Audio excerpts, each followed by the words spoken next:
Hi, I'm Brian Tashima. I am the author of the Joel Suzuki series of young adult science fiction fantasy novels, and I am also an instructor and co-lead of Autism Empowerment's Neurodivergent Creators Collective. And in this video, I'm going to share with you my two favorite strategies for overcoming writer's block. So the first strategy is what I like to call the shopping for shoes strategy, which is basically when you start off writing for the day, you just have your characters just doing anything.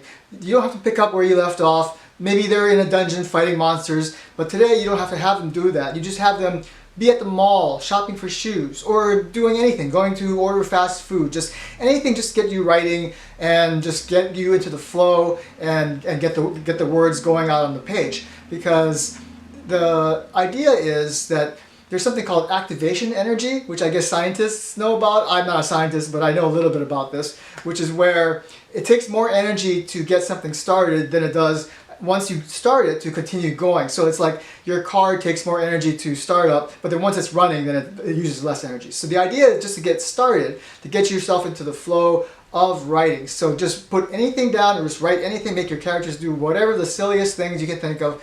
And the bonus to this strategy is that sometimes you'll actually end up with something that's usable.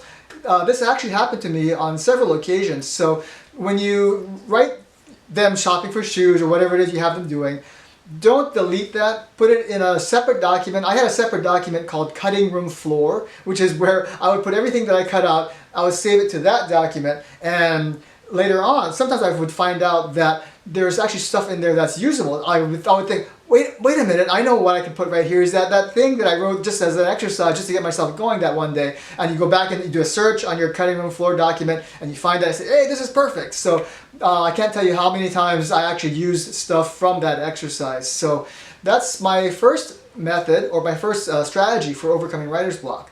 And the second strategy is something I like to call my own biggest fan, which is where, again, with the activation energy, to get yourself going, to get yourself in the flow, what I would do is I would read what I wrote yesterday just for kind of enjoyment, and then maybe even do some light editing of it. Like, I'm not a big fan of editing on your first draft, but in this case, as you go through what you wrote yesterday, feel free to do some, okay, this grammar is, incorrect here, or this punctuate, or, like, just make small light edits, just again to get yourself into the flow.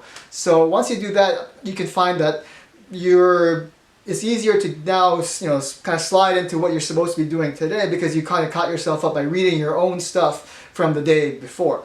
I've done both of these strategies, and I found them to be very helpful and very effective. So if you're an aspiring author, or even an experienced author experiencing kind of a block in your productivity, I hope these strategies are helpful for you.